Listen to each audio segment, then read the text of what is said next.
ಮಲಪ್ರಭಾ ಸಕ್ಕರೆ ಕಾರ್ಖಾನೆಗೆ ಕೈಕೊಟ್ಟು ನಂದಿ ಭೀಮಾ ಕೃಷ್ಣ ಸಕ್ಕರೆ ಕಾರ್ಖಾನೆಗಳಿಗೆ ಕೋಟಿಗಟ್ಟಲೆ ಕಾಸು ಕೊಡ್ತಾರಂತೆ. ಹೌದು, ಕರ್ನಾಟಕ ರಾಜ್ಯದ ಅತ್ಯಂತ ದೊಡ್ಡ ಇತಿಹಾಸವಿರುವ ಹಳೆಯದಾದ ಸಕ್ಕರೆ ಕಾರ್ಖಾನೆ ಇದೆ ನೋಡ್ರಿ, ನಮ್ಮ ಹೆಮ್ಮೆಯ ಮಲಪ್ರಭಾ ಸಹಕಾರಿ ಸಕ್ಕರೆ ಕಾರ್ಖಾನೆ. ಇದಕ್ಕೆ ರಾಣಿ ಶುಗರ್ಸ್ ಎಂದು ಸಹ ಕರೆಯುತ್ತಾರೆ. ಅಷ್ಟಕ್ಕೂ ಈ ಮಲಪ್ರಭಾ ಸಹಕಾರಿ ಸಕ್ಕರೆ ಕಾರ್ಖಾನೆ ಇರೋದು ಬೆಳಗಾವಿ ಜಿಲ್ಲೆಯ ಕ್ರಾಂತಿನಾಡು ಕಿತ್ತೂರು ತಾಲೂಕಿನ ರಾಷ್ಟ್ರೀಯ ಹೆದ್ದಾರಿಯಲ್ಲಿ ಬರುವ ಎಂಕೆ ಹುಬ್ಬಳ್ಳಿ ಸಮೀಪದ ಮಲಪ್ರಭಾ ನದಿ ದಂಡೆಯಲ್ಲಿದೆ. ಆರಂಭದ ವರ್ಷಗಳಲ್ಲಿ ತುಂಬಾ ಸುವರ್ಣ ಯುಗ ಕಂಡಿದ್ದ ಈ ಮಲಪ್ರಭಾ ಸಕ್ಕರೆ ಕಾರ್ಖಾನೆಯು ಇತ್ತೀಚಿನ ವರ್ಷಗಳಲ್ಲಿ ತುಂಬಾ ನಷ್ಟಕ್ಕೆ ಒಳಗಾಗಿ ಸಾಲದ ಸುಳಿಯಲ್ಲಿ ಸಿಲುಕಿದೆ. ಪ್ರಸ್ತುತ 130 ಕೋಟಿಗೂ ಹೆಚ್ಚು ಸಾಲದಲ್ಲಿದೆ ಎಂದು ಅಂದಾಜಿಸಲಾಗಿದೆ. ಆದರೆ ಸರ್ಕಾರಗಳು ಹಾಗೂ ಜನಪ್ರತಿನಿಧಿಗಳು ಹಾಗೂ ವಿಶೇಷವಾಗಿ ಸಕ್ಕರೆ ಸಚಿವರುಗಳು ಮಾತ್ರ ಈ ಸಕ್ಕರೆ ಕಾರ್ಖಾನೆಯ ಪುನಶ್ಚೇತನಕ್ಕೆ ಕ್ರಮ ಕೈಗೊಳ್ಳಲೇ ಇಲ್ಲ. ಇದರ ಮುಂದುವರಿದ ಭಾಗವಾಗಿ ಕಳೆದ ತಿಂಗಳು ಮಾನ್ಯ ಮುಖ್ಯಮಂತ್ರಿಗಳಾದ ಸಿದ್ದರಾಮಯ್ಯ ನೇತೃತ್ವದಲ್ಲಿ ಸಕ್ಕರೆ ಸಚಿವ ಶಿವಾನಂದ ಪಾಟೀಲ್ರು ಹಾಗೂ ಬೃಹತ್ ಕೈಗಾರಿಕಾ ಸಚಿವ ಎಂಬಿ ಪಾಟೀಲ್ ಹಾಗೂ ಕಾನೂನು ಸಚಿವ ಎಚ್.ಕೆ. ಪಾಟೀಲ್ರ ಉಪಸ್ಥಿತಿಯಲ್ಲಿ ಬೆಳಗಾವಿ ಜಿಲ್ಲೆಯ ಅಥಣಿಯ ಕೃಷ್ಣ ಸಹಕಾರಿ ಕಾರ್ಖಾನೆಗೆ 192 ಕೋಟಿ, ವಿಜಯಪುರ ಜಿಲ್ಲೆಯ ಬಬಲೇಶ್ವರದ ನಂದಿ ಸಹಕಾರಿ ಕಾರ್ಖಾನೆಗೆ 150 ಕೋಟಿ ಹಾಗೂ ಇಂಡಿಯಾ ಭೀಮಾಶಂಕರ್ ಸಹಕಾರಿ ಸಕ್ಕರೆ ಕಾರ್ಖಾನೆಗೆ 130 ಕೋಟಿ ರೂಪಾಯಿಗಳ ಆರ್ಥಿಕ ನೆರವನ್ನ ಸಾಲದ ರೂಪದಲ್ಲಿ ನೀಡುವುದಕ್ಕೆ ಸಭೆ ನಡೆಸಿ ಆರ್ಥಿಕ ಇಲಾಖೆಗೆ ಹಣ ಹೊಂದಿಸುವುದಕ್ಕೆ ಮುಖ್ಯಮಂತ್ರಿಗಳು ನಿರ್ದೇಶನ ನೀಡುತ್ತಾರೆ. ಆದರೆ ತೀವ್ರ ನಷ್ಟದಲ್ಲಿರುವ ಕಿತ್ತೂರು ನಾಡ ಕಬ್ಬಿನ ರೈತರೇ ಕಟ್ಟಿ ಬೆಳೆಸಿದ ಮಲಪ್ರಭಾ ಸಹಕಾರಿ ಕಾರ್ಖಾನೆಯ ಬಗ್ಗೆ ಚರ್ಚೆಯೇ ಆಗುವುದಿಲ್ಲ. ಈ ಪರಿಸ್ಥಿತಿಯನ್ನು ನೋಡಿದರೆ ಸಕ್ಕರೆ ಸಚಿವ ಶಿವಾನಂದ ಪಾಟೀಲ್ರಿಗೆ ನಮ್ಮ ಮಲಪ್ರಭಾ ಸಹಕಾರಿ ಕಾರ್ಖಾನೆಯ ಬಗೆಗಿನ ಉದಾಸೀನತೆ ಅರ್ಥವಾಗುತ್ತದೆ. ಆದ್ದರಿಂದ ನಮ್ಮ ನ್ಯೂಸ್ ಸಮೂಹದ ರಾಜ್ಯ ಉಪ ಸಂಪಾದಕ ಬಸವರಾಜು ಮುಕ್ತವಾಗಿ ಸಮಗ್ರವಾಗಿ ವರದಿ ತಯಾರಿಸಿ ಕರ್ನಾಟಕ ಸರ್ಕಾರದ ಲೋಕೋಪಯೋಗಿ ಇಲಾಖೆ ಸಚಿವರು ಹಾಗೂ ಬೆಳಗಾವಿ ಜಿಲ್ಲಾ ಉಸ್ತುವಾರಿ ಸಚಿವ ಸತೀಶ್ ಜಾರಕಿಹೊಳಿ, ಕಿತ್ತೂರು ಶಾಸಕ ಬಾಬಾ ಸಾಹೇಬ್ ಪಾಟೀಲ್, ಎಂಎಲ್ಸಿ ಚನ್ನರಾಜು ಹಟ್ಟಿಹೊಳಿ, ಖಾನಾಪುರ ಶಾಸಕ ವಿಠ್ಠಲ್ ಹಲ್ಗೇಕರ್ ಹಾಗೂ ರೈತ ಮುಖಂಡ ಕೋಡಿಹಳ್ಳಿ ಚಂದ್ರಶೇಖರ್ ಹಾಗೂ ಬಿಜೆಪಿ ಮುಖಂಡರಾದ ಬಸನಗೌಡ ಸಿದ್ದರಾಮಣಿಯವರ ಜೊತೆ ಸಂವಾದ ಮಾಡಿ ಅಭಿಪ್ರಾಯ ಸಂಗ್ರಹ ಮಾಡಿ ವಿಮರ್ಶನಾ ವರದಿ ತಯಾರಿಸಿ ಬೆಳಕು ಚೆಲ್ಲುವ ಕೆಲಸ ಮಾಡಿದ್ದಾರೆ. ಪತ್ರಕರ್ತರು ವಿಶೇಷವಾಗಿ ಈಗ ನಾನು ಮಾತಾಡ್ತಕ್ಕಂತ ವಿಷಯ ಏನಪ್ಪಾ ಅಂತಂದ್ರೆ, ಒಂದ್ ರೀತಿ ಸಕ್ಕರೆ ಕಾರ್ಖಾನೆಗೆ ಸಂಬಂಧಿಸಿದಂತೆ ಸಕ್ಕರೆ ಇಲಾಖೆಗೆ, ಕರ್ನಾಟಕ ಸರ್ಕಾರದ ಒಂದು ರೀತಿ ಸಕ್ಕರೆ ಇಲಾಖೆಗೆ ಸಂಬಂಧಿಸಿದಂತೆ ನಾನು ಮಾತಾಡ್ಲಿಕ್ಕೆ ಇಷ್ಟಪಡ್ತೀನಿ. ವಿಶೇಷವಾಗಿ ನಾನು ಮಾತಾಡ್ತಕ್ಕಂಥದ್ದು ಒಂದು ರೀತಿ ಕರ್ನಾಟಕ ರಾಜ್ಯದ ಅತ್ಯಂತ ಪ್ರಮುಖ ಇಲಾಖೆ ಅಂದ್ರೆ ತಪ್ಪಾಗಲಾರದು, ಅದೇ ನಮ್ಮ ಒಂದು ರೀತಿ ಸಕ್ಕರೆ ಇಲಾಖೆ.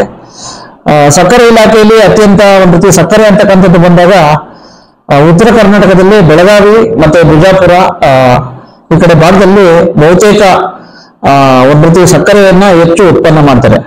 ಮತ್ತೆ ಆ ಕಡೆ ದಕ್ಷಿಣ ಕರ್ನಾಟಕದಲ್ಲಿ ಮಂಡ್ಯ, ಮೈಸೂರಲ್ಲಿ ಜಾಸ್ತಿ ಉತ್ಪಾದನೆ ಮಾಡ್ತಾರೆ.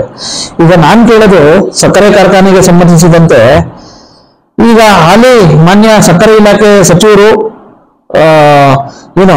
ನಮ್ಮ ಸಹೋದರ ಗ್ರಾಮ ಬಿಜಾಪುರದ ಒಂದು ರೀತಿ ಶಿವಾನಂದ ಪಾಟೀಲ್ ಅವರು ಇದ್ದಾರೆ, ಗೌರವಾನ್ವಿತ ಶಿವಾನಂದ ಪಾಟೀಲ್ ಅವರು. ಈಗ ನಾನು ಏನೋ ಮಾತಾಡ್ತಾವ್ರೆ ಬಸವರಾಜ್ ಅವರು ಅಂತೀರಾ, ಈಗ ನಾನು ಹೇಳೋದು ಇಷ್ಟೇ. ವಿಶೇಷವಾಗಿ ಮೇ 4ನೇ ತಾರೀಕು ಮೇ ಒಂದು ಮೊದಲನೇ ವೀಕಲ್ಲಿ ಒಂದು ಮೀಟಿಂಗ್ ಆಗುತ್ತೆ, ಬೆಂಗಳೂರಿನಲ್ಲಿ ಒಂದು ಮೀಟಿಂಗ್ ಆಗುತ್ತೆ. ಮಾನ್ಯ ಮುಖ್ಯಮಂತ್ರಿಗಳಾಗಿರ್ತಕ್ಕಂಥ ಸಿದ್ದರಾಮಯ್ಯ ಅವರ ಒಂದು ನೇತೃತ್ವದಲ್ಲಿ ಕಾನೂನು ಸಚಿವರಾಗಿರ್ತಕ್ಕಂಥ ಎಚ್.ಕೆ. ಪಾಟೀಲ್ ಅವರು, ಮತ್ತೆ ಸಕ್ಕರೆ ಸಚಿವರಾಗಿರ್ತಕ್ಕಂಥ ಶಿವಾನಂದ ಪಾಟೀಲ್ ಅವರು, ಮತ್ತೆ ಬೃಹತ್ ಕೈಗಾರಿಕಾ ಸಚಿವರಾಗಿರ್ತಕ್ಕಂಥ ಎಂ.ಬಿ. ಪಾಟೀಲ್ ಅವರು ಉಪಸ್ಥಿತಿಲಿ, ಮತ್ತೆ ಸಕ್ಕರೆ ಆಯುಕ್ತರ ಒಂದು ರೀತಿ ಉಪಸ್ಥಿತಿಲಿ ಒಂದು ಮೀಟಿಂಗ್ ಆಗುತ್ತೆ. ಅದೇನಪ್ಪಾ ಅಂತೀರಾ, ವಿಶೇಷವಾಗಿ ಕೃಷ್ಣ ಅಂತಕ್ಕಂಥದ್ದು ಸಕ್ಕರೆ ಕಾರ್ಖಾನೆ ಬೆಳಗಾವಿಯ ಒಂದು ರೀತಿ ಆ ಕಡೆ ಅಥಣಿ ಭಾಗದಲ್ಲಿ ಬರುತ್ತೆ, ಅಥಣಿ ಚಿಕ್ಕೋಡಿ ಭಾಗದಲ್ಲಿ ಬರುತ್ತೆ. ಮತ್ತೆ ನಂದಿ ಸಹಕಾರಿ ಸಕ್ಕರೆ ಕಾರ್ಖಾನೆ ಅಂತಕ್ಕಂಥದ್ದು ಒಂದ್ ರೀತಿ ಬಬಲೇಶ್ವರ ಒಂದ್ ರೀತಿ ಮತಕ್ಷೇತ್ರದಲ್ಲಿ ಬರುತ್ತೆ. ಮತ್ತೆ ಬಬಲೇಶ್ವರ ಮತಕ್ಷೇತ್ರದಲ್ಲಿ ಬರುತ್ತೆ. ಮತ್ತೆ ಭೀಮಾಶಂಕರ್ ಸಹಕಾರಿ ಸಕ್ಕರೆ ಕಾರ್ಖಾನೆ ಅಂತಕ್ಕಂಥದ್ದು ಇಂಡಿಲಿ ಬರುತ್ತೆ. ಈಗ ಸರ್ಕಾರ ಏನಪ್ಪಾ ಮಾಡಿದೆ ಅಂದ್ರೆ, ವಿಶೇಷವಾಗಿ ಈ ಒಂದು ಕೃಷ್ಣ ಮತ್ತೆ ನಂದಿ ಮತ್ತೆ ಭೀಮಾ ಈ 3 ಸಹಕಾರಿ ಸಕ್ಕರೆ ಕಾರ್ಖಾನೆಗಳಿಗೆ ಒಂದು ಕೃಷ್ಣ ಸಹಕಾರಿ ಸಕ್ಕರೆ ಕಾರ್ಖಾನೆಗೆ 190 ಕೋಟಿ ಒಂದ್ ರೀತಿ ಸಹಾಯ ಸಾಲದ ರೂಪದಲ್ಲಿ ಹಣ ಕೊಡ್ಲಿಕ್ಕೆ ಈಗ ಆಲ್ರೆಡಿ ಮೀಟಿಂಗ್ ಮಾಡಿದೆ. ಮತ್ತೆ ನಂದಿ ಸಹಕಾರಿ ಸಕ್ಕರೆ ಕಾರ್ಖಾನೆ, ಬಬಲೇಶ್ವರದ ನಂದಿ ಸಹಕಾರಿ ಸಕ್ಕರೆ ಕಾರ್ಖಾನೆಗೆ 150 ಕೋಟಿ ಸಾಲವನ್ನ ಕೊಡ್ಲಿಕ್ಕೆ ಸರ್ಕಾರ ತೀರ್ಮಾನ ಮಾಡಿದೆ. ಮತ್ತೆ 130 ಕೋಟಿ ಬಬಲೇಶ್ವರ 130 ಕೋಟಿ ಒಂದ್ ರೀತಿ ಭೀಮಾಶಂಕರ್ ಸಹಕಾರಿ ಸಕ್ಕರೆ ಕಾರ್ಖಾನೆ ಹಿಂಡಿ ವ್ಯಾಪ್ತಿಯಲ್ಲಿ ಬರ್ತಕ್ಕಂಥ, ಬಿಜಾಪುರದ ಹಿಂದಿ ವ್ಯಾಪ್ತಿಯಲ್ಲಿ ಬರ್ತಕ್ಕಂಥ ಒಂದು ರೀತಿ ಸಹಕಾರಿ ಸಕ್ಕರೆ ಕಾರ್ಖಾನೆಗೆ 130 ಕೋಟಿ ಕೊಡ್ಲಿಕ್ಕೆ ಇಷ್ಟಪಡ್ತಾ ಇದೆ. ವಿಶೇಷವಾಗಿ ಈಗ ನಾನು ಕೇಳೋದೇನಪ್ಪಾ ಅಂತಂದ್ರೆ, ಏನು ಕರ್ನಾಟಕ ಸರ್ಕಾರದಲ್ಲಿ ಅತ್ಯಂತ ಒಂದು ರೀತಿ ಹಳೆಯ ಒಂದು ರೀತಿ ಸಹಕಾರಿ ಸಕ್ಕರೆ ಕಾರ್ಖಾನೆ ಒಂದು ರೀತಿ ನಮ್ಮ ಕಿತ್ತೂರು ಕರ್ನಾಟಕ ಅಂತ ಬಂದಾಗ ಅತಿ ದೊಡ್ಡ ಒಂದು ರೀತಿ ಸಹಕಾರಿ ಸಕ್ಕರೆ ಕಾರ್ಖಾನೆ ಅಂದ್ರೆ ಇದೇ ನಮ್ಮ ಹೆಮ್ಮೆಯ ಮಲಪ್ರಭಾ ಸಹಕಾರಿ ಸಕ್ಕರೆ ಕಾರ್ಖಾನೆ. ಇದಕ್ಕೆ ಒಂದು ರೀತಿ ರಾಣಿ ಸಹಕಾರಿ ಸಕ್ಕರೆ ಕಾರ್ಖಾನೆ ಅಂತ ಸಹ ಕರೀತಾರೆ. ಆದರೆ ನಾನು ಕಳೆದ ಬಾರಿ ಒಂದು ರೀತಿ ಮಾನ್ಯ ಶಿವಾನಂದ ಪಾಟೀಲ್ ಸಾಹೇಬರಿಗೆ ಸಕ್ಕರೆ ಸಚಿವರು ಅವ್ರಿಗೆ ನಾನು ಮನವಿನೂ ಸಲ್ಲಿಸಿದ್ದೆ, ಮತ್ತೆ ಒಂದು ಸ್ಟೋರಿನೂ ಮಾಡಿದ್ದೆ. ನಮ್ಮ ಮಲಪ್ರಭಾ ಸಕ್ಕರೆ ಕಾರ್ಖಾನೆ ಸಾಕಷ್ಟು ಸಾಲದ ಸುಳಿಯಲ್ಲಿದೆ, ಮತ್ತೆ ಸಾಲದಿಂದ ಸಾಕಷ್ಟು ತೊಳಲಾಡ್ತಾ ಇದೆ. ಅದೇ ಪುನಶ್ಚೇತನಕ್ಕೆ ಸ್ವಲ್ಪ ಸಾಲ ರೂಪದಲ್ಲಿ ಹಣ ಕೊಡಿ ಅಂತ ಹೇಳ್ಬಿಟ್ಟು ನಾನು ಮನವಿ ಮಾಡ್ಕೊಂಡಿದ್ದೆ. ಆ ನಂತರ ಅವರು ಆಯ್ತು ನೋಡೋಣ ಅಂತ ಹೇಳ್ಬಿಟ್ಟು ಬರೀ ಅಲ್ಲಿರ್ತಕ್ಕಂಥ ನಮ್ಮಲ್ಲಿರ್ತಕ್ಕಂಥ ಸಹಕಾರಿ ಸಕ್ಕರೆ ಕಾರ್ಖಾನೆಯ ಒಂದು ರೀತಿ ಕೆಲ ಸಮಸ್ಯೆಗಳನ್ನು ಹೇಳಿದ್ರೆ ಪರಂತು ಕೊಡ್ತೀನಿ ಅಂತಕ್ಕಂಥ ಒಂದು ಮಾತು ಬರಲಿಲ್ಲ. ಬಹುಶಃ ಅವತ್ತೇ ಅನ್ಕೊಂಡೆ ನಾನು, ಏನೋ ತಾರತಮ್ಯ ಆಗ್ತಾ ಇದೆ ನಮ್ಮ ಮಲಪ್ರಭಾ ಸಹಕಾರಿ ಸಕ್ಕರೆ ಕಾರ್ಖಾನೆಗೆ ಅಂತ.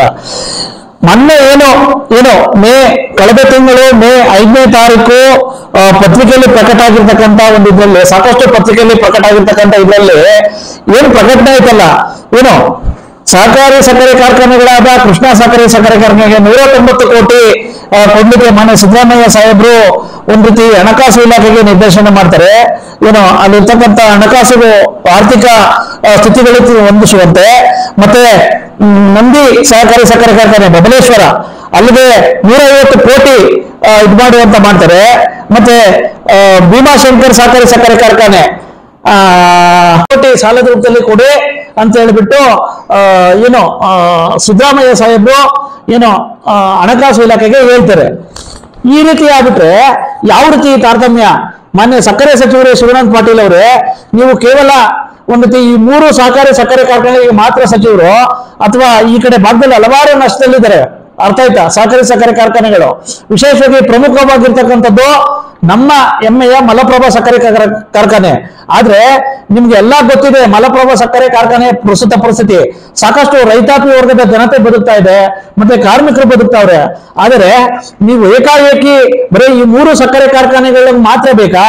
ಅಷ್ಟರಲ್ಲಿ ಜಾಸ್ತಿ ನಿಮ್ಮಲ್ಲಿ ನಂದಿ ಮತ್ತೆ ಭೀಮಾ ಶಂಕರ್ ಸಕ್ಕರೆ ನಿಮ್ಮ ಜಿಲ್ಲೆಗೆ ಮಾತ್ರ ಸೀಮಿತ ಆಗ್ಬೇಕಾ ಅಂತಕ್ಕಂಥದ್ದು ನನ್ನ ಪ್ರಶ್ನೆ. ಹಾಗಾಗಿ ನಾನ್ ಕೇಳೋದು, ನೋಡಿ ಅಲ್ಲಿ ದಕ್ಷಿಣ ಕರ್ನಾಟಕದಲ್ಲಿ ಏನ್ ಮಾಡಿದ್ರೆ, ಅತ್ಯಂತ ಸಾಲದ ನಷ್ಟದಲ್ಲಿರ್ತಕ್ಕಂಥ ಮೈ ಶುಗರ್ ಸಕ್ಕರೆ ಕಾರ್ಖಾನೆನ ನಿಮ್ಮ ಸರ್ಕಾರಿ ಸುಪರ್ದಿಗೆ ತಗೊಂಡು ಅಭಿವೃದ್ಧಿ ಪಡಿಸಿದ್ರಿ, ಓಕೆ, ಕಾರ್ಮಿಕರ ರಕ್ಷಣೆ ಮಾಡಿದ್ರಿ, ಅದಕ್ಕೆ ಸಂತೋಷ. ಆದರೆ ಈಗ ನಾನ್ ಕೇಳೋದು, ನೀವು ಯಾಕೆ ಈ ರೀತಿ ತಾರತಮ್ಯ? ಮಾನ್ಯ ಸಹಕಾರಿ ಸಕ್ಕರೆ ಸಚಿವರೇ, ಮಾನ್ಯ ಶಿವಾನಂದ ಪಾಟೀಲ್ ಅವರೇ, ಮತ್ತೆ MB ಪಾಟೀಲ್ ಅವರು, ವಿಶೇಷವಾಗಿ ಕೈಗಾರಿಕೆ ಸಚಿವರು, ಯಾಕೆ ಈ ರೀತಿ ತಾರತಮ್ಯ? ಬರೇ ನೀವು ಸಕ್ಕರೆ ಕಾರ್ಖಾನೆ ಬರೇ ನಂದಿ ಕೃಷ್ಣ ಭೀಮಾಗೆ ಸಾಲ ಕೊಟ್ಬಿಟ್ರೆ ಸಾಲದು ಸ್ವಾಮಿ. ಹಲವಾರು ಒಂದು ರೀತಿ ಸಹಕಾರಿ ಸಕ್ಕರೆ ಕಾರ್ಖಾನೆಗಳು ಸಾಲದ ಸುಳಿಯಲ್ಲಿದ್ದಾವೆ, ಸಾಕಷ್ಟು ಇವತ್ತು ಸಹ ನಷ್ಟದಿಂದ ಸಾಕಷ್ಟು ಬಳಲ್ತಾವೆ. ಅದ್ರ ಮೇಲೆ ರೈತಾಪಿ ವರ್ಗದ ಜನ ಬದುಕ್ತಾವ್ರೆ, ಮತ್ತೆ ಕಾರ್ಮಿಕರು ಬದುಕ್ತಾವ್ರೆ. ಬರೀ ಈ 3 ಮಾತ್ರ ಕೊಟ್ರೆ ಸಾಲದು. ನಮ್ಮ ಮಲಪ್ರಭಾ ಸಕ್ಕರೆ ಕಾರ್ಖಾನೆಗೆ ಕೊಡ್ಬೇಕು, ಮತ್ತೆ ಈ ಕಡೆ ಭಾಗದಲ್ಲಿ ಎಲ್ಲಾ ಸಹಕಾರಿ ಸಕ್ಕರೆ ಕಾರ್ಖಾನೆ ಕೊಡ್ಬೇಕು ಅಂತ ಹೇಳ್ಬಿಟ್ಟು ಈ ವರದಿನ ಚೆಲ್ತಾ ಇದ್ದೀನಿ. ಇದ್ರ ಜೊತೆಗೆ ಇದ್ರ ಬಗ್ಗೆ ಮಾನ್ಯ ನಮ್ಮ ಜಿಲ್ಲಾ ಉಸ್ತುವಾರಿ ಸಚಿವರಾಗಿರ್ತಕ್ಕಂಥ ಮಾನ್ಯ ಸತೀಶ್ ಜಾರಕಿಹೊಳಿ ಸಾಹೇಬ್ರಿಗೆ ಕ್ವಶನ್ ಕೇಳಿದೆ. ಅವರು ಕೊಟ್ರೆ ಎಲ್ಲದಕ್ಕೂ ಕೊಡ್ಲಿ ಅಂತ ಮಾತು ಹೇಳಿದ್ದಾರೆ. ಮಾನ್ಯ ಶಾಸಕರು ಸಹ ಪ್ರಯತ್ನ ಮಾಡಿದ್ದಾರೆ, ಲೆಟರ್ ಕೊಟ್ಟಿದ್ದಾರೆ. ನಮ್ಮ ಕಿತ್ತೂರಿನ ಶಾಸಕರು ಮತ್ತೆ ಬೈಲಹೊಂಗಲದ ಶಾಸಕರು ಪ್ರಯತ್ನ ಮಾಡಿದ್ದಾರೆ. ಇಷ್ಟೆಲ್ಲ ಹಾದಿಯಾಗಿಯೂ ಸಹ ನೀವು ಬರೀ ಈ 3 ಸಹಕಾರಿ ಸಕ್ಕರೆ ಕಾರ್ಖಾನೆಗೆ ನೀವು ಓಲೈಕೆ ಮಾಡ್ತಾ ಇರೋದು ನೋಡ್ಬಿಟ್ರೆ, ಇಲ್ಲ ಒಂದ್ ಕಡೆ ನಂಗೆ ಸಾಕಷ್ಟು ಸಂಶಯ ವ್ಯಕ್ತ ಆಗ್ತಾ ಇದೆ. ಮಾನ್ಯ ಸಚಿವರೇ, ದಯವಿಟ್ಟು ಈ ರೀತಿ ಮಾಡಕ್ ಹೋಗ್ಬೇಡಿ. ನೀವೆಲ್ಲಾ ನಷ್ಟದಲ್ಲಿರ್ತಕ್ಕಂಥ ಎಲ್ಲಾ ಸಕ್ಕರೆ ಕಾರ್ಖಾನೆಗಳಿಗೆ ಒಂದೇ ರೀತಿ ನೋಡಿ. ಬರೇ ಕೆಲವು ಸಕ್ಕರೆ ಕಾರ್ಖಾನೆಗಳಿಗೆ ಬೆಣ್ಣೆ ಕೊಟ್ಟು, ಕೆಲವು ಸಕ್ಕರೆ ಕಾರ್ಖಾನೆಗಳಿಗೆ ವಿಶೇಷವಾಗಿ ನಮ್ಮ ಮಲಪ್ರಭಾ ಸಕ್ಕರೆ ಕಾರ್ಖಾನೆಗೆ ಏನೋ ಕಣ್ಣಿಗೆ ಒಂದ್ ರೀತಿ ಸುಣ್ಣ ಕೊಡ್ಲಿಕ್ಕೆ ಕೊಟ್ಟಿರ್ತಕ್ಕಂಥ ಮಾನ್ಯ ಸಚಿವರಿಗೆ ದಯವಿಟ್ಟು ನಾನು ಮನೆ ಮಾಡ್ಕೊಳ್ತೇನೆ, ನೀವು ಕೊಡಂಗಿದ್ರೆ ಎಲ್ಲಾ ಸಹಕಾರಿ ಸಕ್ಕರೆ ಕಾರ್ಖಾನೆಗಳು, ನಷ್ಟದಲ್ಲಿರ್ತಕ್ಕಂಥ ಎಲ್ಲಾ ಸಹಕಾರಿ ಸಕ್ಕರೆ ಕಾರ್ಖಾನೆಗಳಿಗೆ, ವಿಶೇಷವಾಗಿ ನಮ್ಮ ಮಲಪ್ರಭಾ ಸಕ್ಕರೆ ಕಾರ್ಖಾನೆಗಳಿಗೆ ಕೊಡಬೇಕು. ಅದ್ ಬಿಟ್ಟು ನೀವು ಬರೀ 3 ಸಕ್ಕರೆ ಕಾರ್ಖಾನೆ ಕೊಟ್ಟರೆ ನಾವಂತೂ ಇದಕ್ಕೆ ಅಬ್ಜೆಕ್ಷನ್ ಹಾಕ್ತೀವಿ ಅಂತ ಹೇಳ್ಬಿಟ್ಟು ದಯವಿಟ್ಟು ನಮ್ಮ ಮಲಪ್ರಭಾ ಸಕ್ಕರೆ ಕಾರ್ಖಾನೆಯ ಇನ್ಮೇಲಾದ್ರೂ ಸಹ ರೈತರು, ರೈತಾಪಿ ಮುಖಂಡರುಗಳು ಮತ್ತೆ ಹಲವಾರು ಕಾರ್ಮಿಕರು ಎಚ್ಚೆತ್ಕೋಬೇಕು. ಈ ರೀತಿ ನೋಡಿ ತಾರತಮ್ಯ, ಎಲ್ಲಿ ತಾರತಮ್ಯ ಆಗ್ತಾ ಇದೆ, ಇಲ್ಲಿ ತಾರತಮ್ಯ ಆಗ್ತಾ ಇದೆ. ಏನ್ ಮಾಡ್ತಾ ಇದ್ದಾರೆ? ಬರೀ ನಮ್ಮ ಕಿತ್ತೂರಿನ ಶಾಸಕರು ಮಾಡಿದ್ರೆ ಸಾಲದು, ಇಲ್ಲಿರ್ತಕ್ಕಂಥ ಎಲ್ಲಾ ಈ ಕಡೆ ಭಾಗದ ಜನಪ್ರತಿನಿಧಿಗಳು ಯಾರು ಮಲಪ್ರಭಾ ಸಕ್ಕರೆ ಕಾರ್ಖಾನೆಯಲ್ಲಿರ್ತಕ್ಕಂಥ ಋಣದಲ್ಲಿರ್ತಾರೋ, ವಿಶೇಷವಾಗಿ ಅದರಿಂದ ಬೆಳೆದಿರೋ ಅವರೆಲ್ಲರೂ ಸಹ ದಯವಿಟ್ಟು ಈ ಒಂದು ತಾರತಮ್ಯಕ್ಕೆ ದಯವಿಟ್ಟು ವಿರೋಧ ಮಾಡಬೇಕು. ನಮ್ಮ ಮಲಪ್ರಭಾ ಸಕ್ಕರೆ ಕಾರ್ಖಾನೆಗೆ ಒಂದ್ ರೀತಿ ಅನುದಾನ ಕೊಡ್ಲಿಕ್ಕೆ ಸರ್ಕಾರದ ಮೇಲೆ ಒತ್ತಡ ಇರಬೇಕು ಅಂತ ಹೇಳ್ಬಿಟ್ಟು ಈ ವರದಿನ ಮುಗಿಸ್ತಾ ಇದ್ದೀನಿ. ನಮಸ್ಕಾರ, ಥ್ಯಾಂಕ್ ಯು. ಸರ್, ಇತ್ತೀಚೆಗೆ ಒಂದು ಮೀಟಿಂಗ್ ಆಗಿದೆ ಸರ್, ಬರೀ ಬಿಜಾಪುರದ ಹಿರೇನಂದಿ ಮತ್ತೆ ಭೀಮಾಶಂಕರ್ಗೆ ಶುಗರ್ ಫ್ಯಾಕ್ಟರಿಗಳಿಗೆ ವಿಶೇಷ ಅನುದಾನ ಬೇಕು ಅಂತ ಹೇಳ್ಬಿಟ್ಟು ಒಂದು ಇದು ಮಾಡಿದ್ದಾರೆ ಸರ್. ನಮ್ಮ ಬೆಳಗಾವಿಯಲ್ಲಿ ಸಾಕಷ್ಟು ಮಲಪ್ರಭಾ ಸಕ್ಕರೆ ಕಾರ್ಖಾನೆ ಕೊಡ್ಬೇಕಾದ್ರೆ ಎಲ್ಲರಿಗೂ ಕೊಡ್ತಾರೆ, ಒಬ್ಬರಿಗೆ ಕೊಡಲ್ಲ. ಅಲ್ಲ, ಬರೀ ಬಿಜಾಪುರ ಮಾತ್ರ ಇಲ್ಲ, ದೊಡ್ಡ ಕೊಡ್ತಾರೆ, ಎಲ್ಲರಿಗೂ ಕೊಡುವಂತ ಪ್ರಯತ್ನ ಮಾಡ್ತಾರೆ. Thank you sir. ಬಂದಿನ ನಮ್ಮ ಫ್ಯಾಕ್ಟ್ರಿ ಕೊಡ್ರಿ ಬಸ್ತಾರೆ. ಅವರೆಲ್ಲ ಅಭಿಪ್ರಾಯ ತೆಗೆದುಕೊಂಡು ಮುಂಬರುವಂತ ದಿನದಲ್ಲಿ ಅವ್ರಿಗೆ ಏನು ಅಪೋಸ್ ನಾ ಮಾಡಿಲ್ಲ. ಈಗ ಸದ್ಯ ಇವರು ಚರ್ಮನ್ ಆಗಿದ್ರೆ ನಾ ಸಪೋರ್ಟ್ ಮಾಡ್ತೀನಿ. ಬಿಜಾಪುರ ಮಾತ್ರ ಬೇಕು ಅವ್ರಿಗೆ. ನೋಡಿ, ರಾಜಕಾರಣ ಅಂದ್ರೆ ಸೀಮಿತ. ಅವರಿಗೆ ಆತ ವೈಯಕ್ತಿಕ ರಾಜಕಾರಣ ಬಹಳ ಮುಖ್ಯ. ಅವನ ಕ್ಷೇತ್ರ, ವೋಟರ್ಸು ಇಂಪಾರ್ಟೆಂಟ್. 150 ಕೋಟಿ ರೂಪಾಯಿಯನ್ನ ಕೊಡಲಿಕ್ಕೆ ಅದಕ್ಕೂ ಕೂಡ ಸುಮಾರು 130ರಿಂದ 150 ಆರ್ಥಿಕ ಇಲಾಖೆಗೆ ಇವತ್ತು ಕೂಡ ಅದು ಫೈಲ್ ಹೋಗಿದೆ. ಅದೇ ರೀತಿ ಭೀಮಾ ಸಕ್ಕರೆ ಕಾರ್ಖಾನೆ ಇಂಡಿ 130 ಕೋಟಿ ರೂಪಾಯಿಯನ್ನ ಕೊಡಲಿಕ್ಕೆ ಬೆಂಗಳೂರಿನಲ್ಲಿ ಆರ್ಥಿಕ ಇಲಾಖೆಗೆ ಇವು ಕೂಡ 3 ಫೈಲ್ ಹೋಗಿದೆ.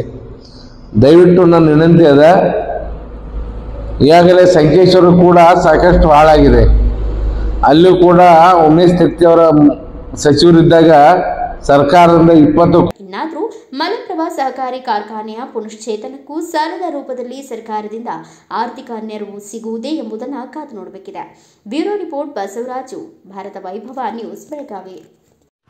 Thanks for watching. Read, discuss and debate with editor Dr. Yan Prashant Rao. Wanted reporters in print, digital and visual media for Bharat Vaibhav Daily Newspaper, BV News 5 Channel and BV Fast Web News from all the talukas of Karnataka, Goa and Maharashtra. If interested, send your resume to 9019229369.